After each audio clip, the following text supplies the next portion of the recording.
Ladies and gentlemen, in this world we are all wanderers seeking fulfillment, security, and perhaps most elusive of all meaning. The pursuit of wealth has often been associated with power, success, and happiness, but it is essential to ask what is wealth and what does it truly signify? Human desire is a complex thing. We want things, we want people, we want love, security, and comfort. But somewhere along the way, society has conditioned us to measure our worth by what we own, by the gold we possess, the possessions we flaunt, and the titles we carry. This obsession with acquisition becomes a never-ending pursuit, not of happiness, but of validation. Wealth, in its essence, is a symbol of something we think we lack. We are told that it brings us freedom, but more often than not, it traps us in a cycle of endless wanting. So we chase it, believing it will fill the void. But does it? When we say gold digger, we often paint an image of someone who exploits another for their material wealth. But is the desire for wealth so different from any other human desire? Is it not an expression of an inner longing for security, for self-worth? Our relationships, too, are not immune to this material influence. We may call it love, but when love becomes a transaction, when the value of a person is tied to what they can offer us materially, we lose sight of what makes love truly profound. Love is not something to be bought or sold. It is not a commodity. It is a state of being, a shared energy that transcends the material. Yet in a world where everything is commodified, how can we not be drawn to the notion of value? In a society that constantly tells us we are only as valuable as the sum of our possessions, how can we blame anyone for seeking what seems to be the key to all security? But here lies the paradox. As we chase the gold, we forget that true wealth, true value comes not from what we possess, but from what we give. The gold digger, then, is not simply a woman who seeks riches. She is a symbol of something greater, the human tendency to seek fulfillment outside ourselves, the constant belief that something external will fill the emptiness within. But what if we understood that true fulfillment is not found in wealth, but in connection, in self-awareness, and in the simple beauty of being alive? True freedom, true wealth, is found not in accumulating things, but in releasing the need to possess. It is in realizing that we are enough, that we are worthy not because of what we have, but because of who we are. The gold we seek is not outside of us, it is within. It is the gold of consciousness, of understanding, of compassion. So as we move through life, let us remember that the gold we search for is not always what it seems. It is not a physical possession, but a deeper understanding of ourselves and our place in the world. The dance of life is one of interdependence, not one of isolated striving, and in this dance we find true richness not in the things we have, but in the way we move through the world together. Human nature is a complex and multifaceted thing, an ever-evolving mix of impulses, desires, and emotions. It is the foundation upon which our actions, thoughts, and relationships are built. Desire, in particular, is an integral aspect of this nature. It drives much of what we do, often guiding us in our daily lives without us even being fully conscious of it. At its core, desire represents the yearning for something that we believe will bring us fulfillment or contentment. This might be something tangible, like wealth or possessions, or intangible, like love, acceptance, or a sense of security. But what is desire, really? It is a force that propels us forward, motivating us to seek what we perceive as the missing piece of our existence. It is the voice within us that whispers, if I have this, then I will be happy. If I achieve that, then I will be complete. Yet, as much as we might desire certain things, we often fail to realize that desire itself is an illusion. The fulfillment of one desire simply leads to the birth of another, and so the cycle continues, never truly quenching our thirst for satisfaction. We are often caught in this paradox of longing for something that, when obtained, leaves us wanting more. It is a restless loop, one that does not truly address the underlying emptiness that exists within us.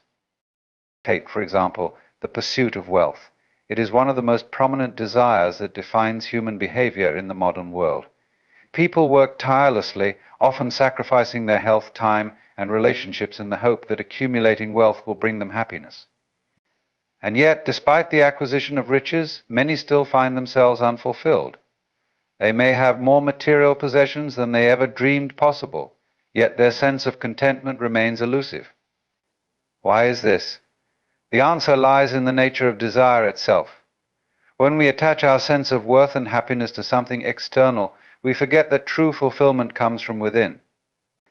The desire for wealth, like all desires, is not a solution to our inner dissatisfaction, but rather a distraction from it. It is a fleeting pursuit that can never truly quench the deeper longing for meaning and connection that lies at the heart of human existence. This dynamic of human desire is not confined to material things. We desire not only possessions, but also recognition, power, and love. These desires are not inherently wrong, but the issue arises when we mistake them for the source of our happiness. Love, for instance, is a deeply human need, one that connects us to others and to ourselves. Yet when love becomes entangled with expectations when we seek to possess it, control it, or use it as a tool to validate ourselves, it loses its purity. In relationships, too, we often desire things beyond the simple connection between two people. We may desire security, status, or approval, seeing the other person not as an individual with their own needs and desires, but as a means to fulfill our own. In doing so, we forget the true nature of love, which is not a transaction but a shared experience. Human desire is, at its core, a search for meaning. We are constantly seeking something to make us feel whole, something that will fill the void we sense within us. Yet no amount of material wealth, recognition, or external success can ever truly satisfy this deep-seated need. The problem is not in the desire itself, but in the way we attach our sense of identity to the objects of our desire. We define ourselves by what we have or what we can achieve, believing that these things are what make us worthy of love, respect, or happiness. But in truth, our worth is not something to be earned or acquired, it is intrinsic. We are enough as we are without needing to prove ourselves through the acquisition of external markers of success. Desire, in its most basic form, is a yearning for something that will complete us. But the paradox is that what we are searching for is not something external, it is something that already exists within us. The answer to our desire is not found in what we can gain, but in the awareness of what we already are. We are already complete. The key, then, lies not in the pursuit of endless desires, but in the ability to recognize and embrace our own inherent worth. Only when we release the need to acquire more will we begin to understand that true fulfillment comes not from seeking outside of ourselves, but from recognizing the richness of the present moment and the depth of our own being. This understanding is not something that comes easily. It requires a shift in consciousness, a letting go of the attachment to external possessions and validation. But it is only by realizing that desire is not the answer, but the question, that we can begin to live more fully. It is through this awareness that we can move beyond the cycle of longing and learn to appreciate the beauty of simply being. In this space, desire no longer controls us. Instead, we become free to experience life as it is, in all its complexity and wonder. Ownership is a concept deeply ingrained in the way humans interact with the world. It is so pervasive that we often fail to question it. From the moment we are born, we are taught the idea of possession, what is mine, what is yours, and the notion that we can claim something as our own. We grow up with the belief that ownership gives us control, security, and status. We acquire things, material possessions, property, titles, relationships, and we derive our sense of identity from them. But when we pause and reflect on the essence of ownership, we begin to see that it is, in fact, an illusion. At its core, ownership is rooted in the belief that we can possess something permanently, that it can be ours in a way that is unchanging and absolute. However, this belief does not align with the true nature of existence. Everything in life is in constant flux.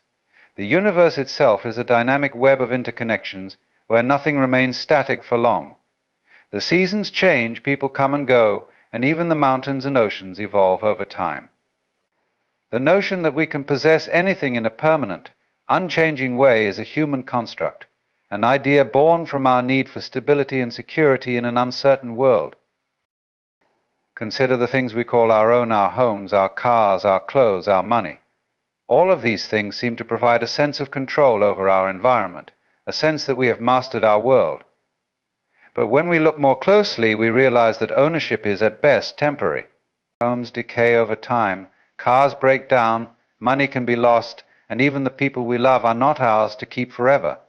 The very idea of ownership, of holding something as mine, fails to account for the impermanence of all things. The objects or possessions we claim as our own are constantly changing, just as we are. This is the nature of existence, and yet we cling to the illusion of ownership as though it grants us something more than what is real. Even more subtle is the illusion of ownership over relationships. We often speak of owning a piece of someone's heart, possessing the love of a partner, or claiming the loyalty of a friend. These notions imply that love and connection are commodities that can be controlled or maintained through ownership. But love, by its very nature, cannot be possessed. It is a fluid, dynamic experience that exists only in the present moment, between two people who are choosing to share in that experience. The idea that we can own another person's heart or affection reduces the complexity and depth of human connection to a simple exchange, a transaction. True love, true companionship, cannot be possessed. It must be allowed to flow freely, unencumbered by the need for control. The concept of ownership is also linked to the material world, where value is often determined by what we possess. Yet if we look at the material world through a deeper lens, we see that what we own is never truly ours. The earth, for example, does not belong to any individual.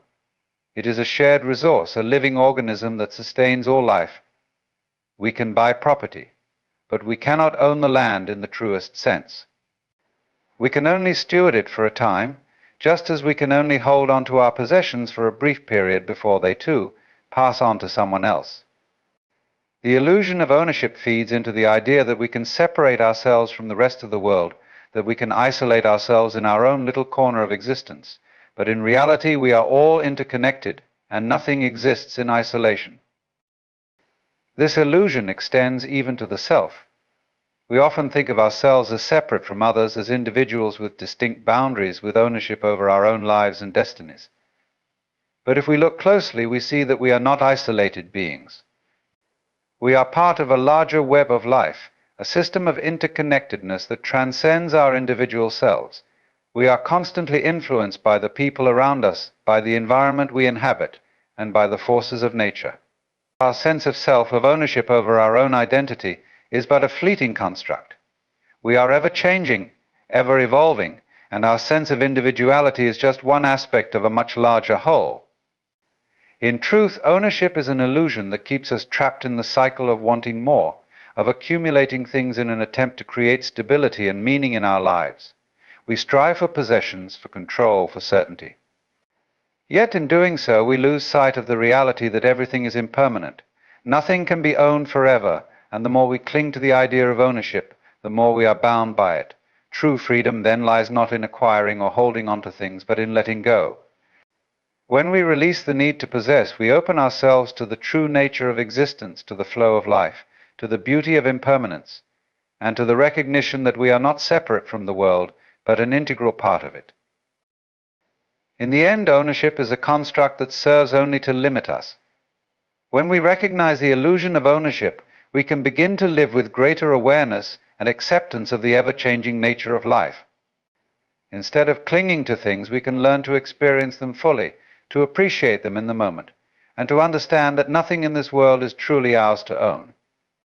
Everything we encounter is part of a larger, ever-evolving process, and it is through our connection with this process, not through possession, that we find our deepest fulfillment. Wealth, in our contemporary world, is far more than just a means of survival or comfort. It has become a symbol, a powerful representation of success, security, and status. In many ways, it defines who we are and how we are perceived by others. The accumulation of wealth is often seen as the ultimate goal, the benchmark of a life well lived, the tangible evidence that we have succeeded in this modern society. But if we look more closely at wealth as a symbol, we begin to see that it is not just a reflection of material abundance, but also a reflection of deeper, often unconscious desires and societal values.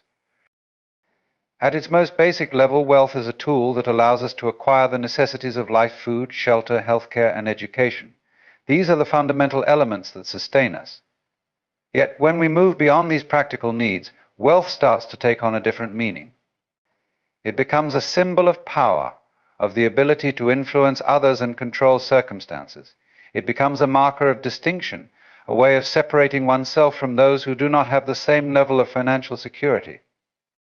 In a society where worth is often measured by what one has rather than who one is, wealth offers a sense of validation, a way of demonstrating that we are successful, important, and worthy of respect. The symbolism of wealth, however, goes far beyond mere materialism. It is often intertwined with the idea of happiness. Many believe that wealth will bring them joy, peace, and contentment. The media and advertising industries fuel this belief by presenting the idea that financial success leads to an ideal life, one filled with luxury, freedom, and endless pleasure. The portrayal of the rich and famous in popular culture reinforces this idea, making it seem as though wealth is not only desirable but necessary for a fulfilling existence. We are led to believe that once we have enough money, we will be free from worry, free from the burdens of daily life, and free to pursue our passions without limitations. But the reality is more complex. While wealth can certainly provide comfort and security, it does not guarantee happiness. Many who have amassed great fortunes find that their lives are still fraught with challenges. The pursuit of wealth, when it becomes the central focus of one's existence, can lead to a sense of emptiness, of longing for something more.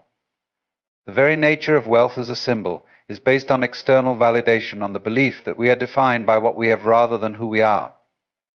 This leads to a cycle of striving and acquisition, where the pursuit of more wealth becomes a means of proving one's worth, yet never fully satisfying the deeper need for meaning and connection. Wealth, as a symbol, also reflects the values of the society that promotes it. In a world that emphasizes competition, individualism, and success at all costs, wealth becomes a measure of how well we have navigated these societal expectations.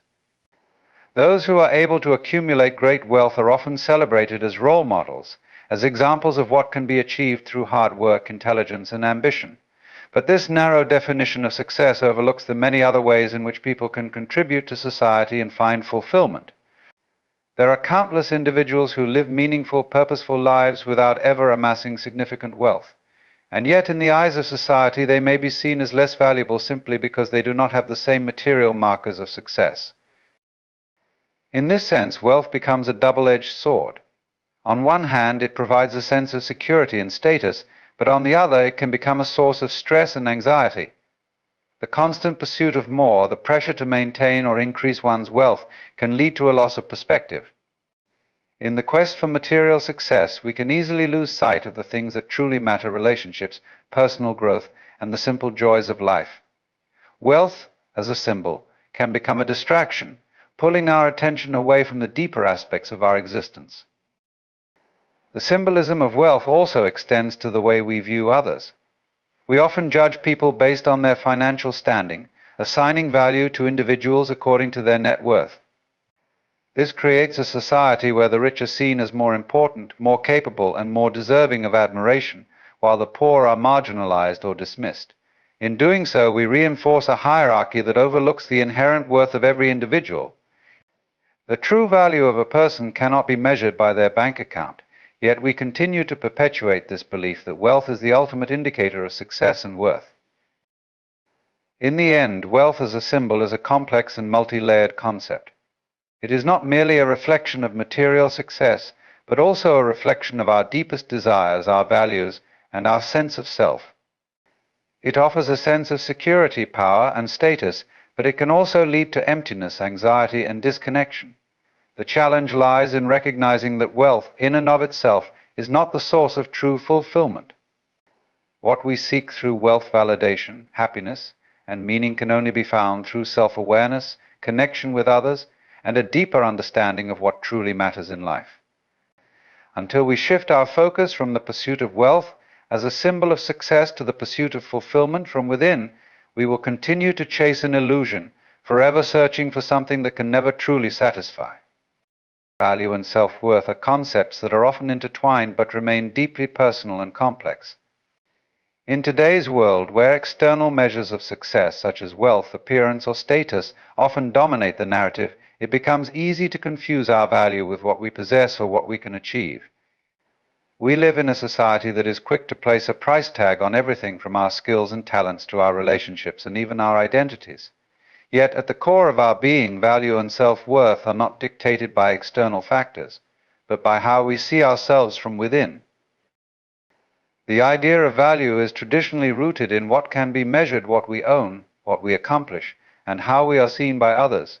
For many, self-worth becomes closely tied to these external markers. A person's value can be defined by the size of their bank account, their job title, or the approval of their peers. We are constantly told that we must prove our worth, that we must work hard and accumulate in order to be seen as valuable or deserving of respect.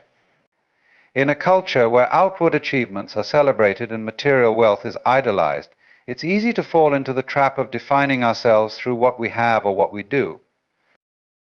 However, this external validation is a fragile and fleeting measure of value.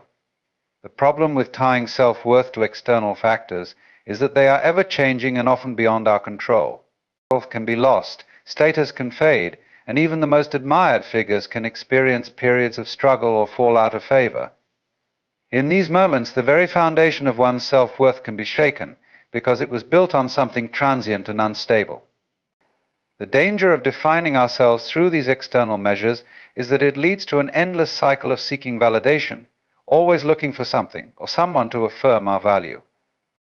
This cycle can leave us feeling unfulfilled, constantly striving for more without ever finding the peace and contentment that we desire. True self-worth, however, does not depend on any external circumstance or accomplishment. It is not determined by the world's standards of success or how others see us. Instead, it is rooted in the understanding that our inherent value comes from simply being, from the unique and irreplaceable person we are at our core. Every individual, regardless of their position in society or their material wealth, carries within them an intrinsic worth. This worth is not something to be earned or acquired, it is already there, a fundamental part of who we are as human beings. When we recognize our inherent value, we are freed from the need to seek constant validation from external sources. Our worth becomes less about what we have and more about who we are, the kindness we show to others, the integrity we maintain, and the compassion we embody. This shift in perspective allows us to approach life with a sense of wholeness and peace, knowing that we do not need to prove ourselves to anyone. We can still strive to improve, to grow, and to achieve, but we do so from a place of self-acceptance, rather than from the need to validate our existence through external means. In reality, our value is not something that can be quantified or measured in traditional ways. It is not something that can be taken from us, nor can it be given to us by others. It is an internal knowing, a recognition that we are worthy of love, respect, and happiness simply because we exist. This realization can be incredibly liberating. When we truly understand our own value, we are no longer trapped in the cycles of comparison and competition that society often encourages. Instead, we can live authentically, embracing our unique qualities and contributions without the need to conform to societal expectations of success or worth. Ultimately, value and self-worth are not commodities to be earned or acquired. They are inherent, deeply personal qualities that exist within each of us, independent of the judgments of others or the achievements we attain. By looking inward and recognizing our own intrinsic value, we free ourselves from the endless chase for validation and step into a life where we are enough, just as we are. The pursuit of happiness is often viewed as the ultimate goal in life. It is the aspiration that drives many of our decisions, actions, and ambitions. We seek happiness in different forms through success, relationships, possessions, experiences, or the approval of others. Yet, despite our relentless pursuit, true happiness often seems elusive, a goal that we chase without ever fully catching. We are conditioned to believe that happiness is something to be attained, something to be achieved through external means. But what if happiness is not something to be sought after or acquired, but rather something that is experienced and cultivated from within? At the heart of the pursuit of happiness lies the idea that it is a destination, a final state of contentment that we can arrive at once we have everything in place. Society teaches us that if we can just reach a certain milestone, whether it's financial stability, career success, or finding the perfect relationship, then we will finally be happy. We are encouraged to believe that happiness is the product of having, doing, or achieving something specific. This view often leads to the misconception that happiness is a future event, something that will happen once we've attained what we believe we need. However, this mindset sets us up for constant dissatisfaction as we keep chasing the next goal without ever fully experiencing the present moment. We are encouraged to believe that happiness is the product of doing or achieving something specific. This view often leads to the misconception that happiness is a future event, something that will happen once we've attained what we believe we need. However, this mindset sets us up for constant dissatisfaction as we keep chasing the next goal without ever fully experiencing the present moment. One of the problems with this pursuit is that it tends to focus on external factors. We look to external circumstances to bring us happiness, believing that the right job, the right partner, or the right material possessions will provide us with lasting joy. Yet, the nature of external things is that they are temporary and subject to change. A career achievement may bring a brief sense of pride, but over time the satisfaction fades, and we are left wanting more. A romantic relationship may bring joy, but over time the dynamics can shift, and we may feel the need to seek happiness elsewhere. In this constant pursuit of external validation and achievement, we overlook the possibility that happiness is not found in the things we acquire, but in how we experience and perceive life. Happiness is often found not in the absence of challenges, but in the way we respond to them. Life is full of ups and downs, moments of success and failure, joy and sorrow. If we place all our happiness in the idea that everything must go perfectly for us to be content, we will never find lasting fulfillment. True happiness comes not from avoiding difficulties, but from embracing life as it is, with all its imperfections and uncertainties. It is the ability to find peace within ourselves, regardless of the external circumstances, and to appreciate the small moments of beauty and connection that arise each day. Moreover, happiness is deeply connected to the quality of our relationships and our sense of connection with others. We often look for happiness in solitude or in the pursuit of individual success, but true joy is often found in sharing life with others. Meaningful relationships, whether with family, friends, or community, offer a sense of belonging, support, and love. It is through these connections that we often experience the most profound moments of happiness, not because of what we gain from them, but because of what we give and share. The pursuit of happiness, then, is not about seeking something for ourselves, but about cultivating love, understanding, and compassion in our interactions with others. In essence, the pursuit of happiness is a paradox. We chase after it as if it's something to be found in the future, yet the real key to happiness lies in the present moment. Happiness is not a fixed point we can reach. It is a process, a way of being in the world. It's not about having more, doing more, or achieving more, but about appreciating what we already have and learning to be content with ourselves as we are. When we let go of the idea that happiness is something to be earned or achieved, we open ourselves to the possibility that happiness is already present, embedded in the simple moments of life, in our capacity to experience and embrace the world as it unfolds.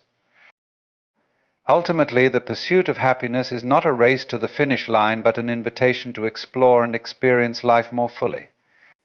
It is a reminder that happiness is not something that comes from what we do or have, but from the way we choose to see the world, the way we engage with it, and the way we connect with others. It is found not in the pursuit of a perfect life, but in the acceptance and appreciation of the life we have right now. Love and transaction are two concepts that are often intertwined in human relationships, but they are fundamentally different in their essence and intention. Love is a deep, unconditional connection that transcends personal gain or expectation. It is selfless, genuine, and rooted in empathy and compassion. Transaction, on the other hand, is based on exchange, where one party gives in expectation of receiving something in return. While both can coexist in relationships, the underlying dynamics of love versus transaction can profoundly shape the quality and authenticity of the connections we form. Love, in its truest form, is not motivated by any need for reciprocity. It is not contingent upon what we receive or how the other person responds. True love is unconditional, free from the expectations of what we will get in return. It is an emotional and spiritual bond that exists simply because two people care for each other. It is a force that allows us to give without keeping score, to support and care for another without needing something in exchange. Love flourishes when we let go of the notion that we must earn affection, or that our worth is dependent on what we can offer in return. It thrives in the space where we are able to love purely with an open heart, not seeking validation or reward, but sharing ourselves freely. In contrast, transactional relationships are based on a different kind of exchange. In these relationships, individuals engage with one another with an expectation of benefit. The core of the interaction is often about what each person can gain from the other. This may be something tangible, like material wealth, or intangible, like emotional validation, power, or influence. In a transactional relationship, the connection is often conditional. What one person is willing to offer is directly linked to what they expect in return.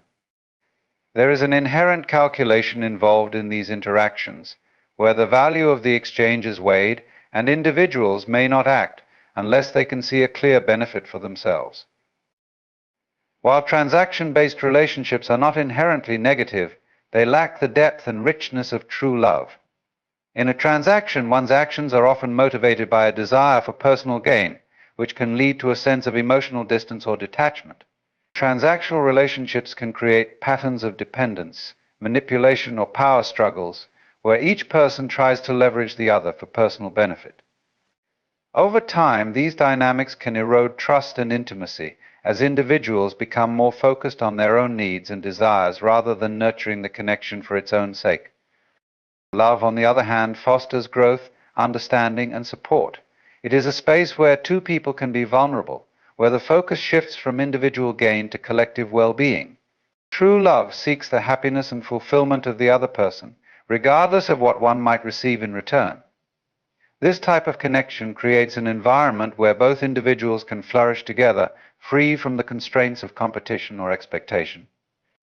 It is rooted in genuine care and understanding, where both partners are seen and appreciated for who they truly are, not for what they can offer. The difference between love and transaction becomes especially clear in moments of difficulty or hardship. In a transactional relationship, when one person can no longer provide what the other wants, the relationship may fall apart. The connection was based on an exchange, not on the intrinsic value of the bond. In love, however, even in the face of challenges, the relationship endures because it is not reliant on external factors or material exchange. Love is resilient, forgiving, and adaptable. It is not contingent on what one can give or receive, but on the enduring connection between two people.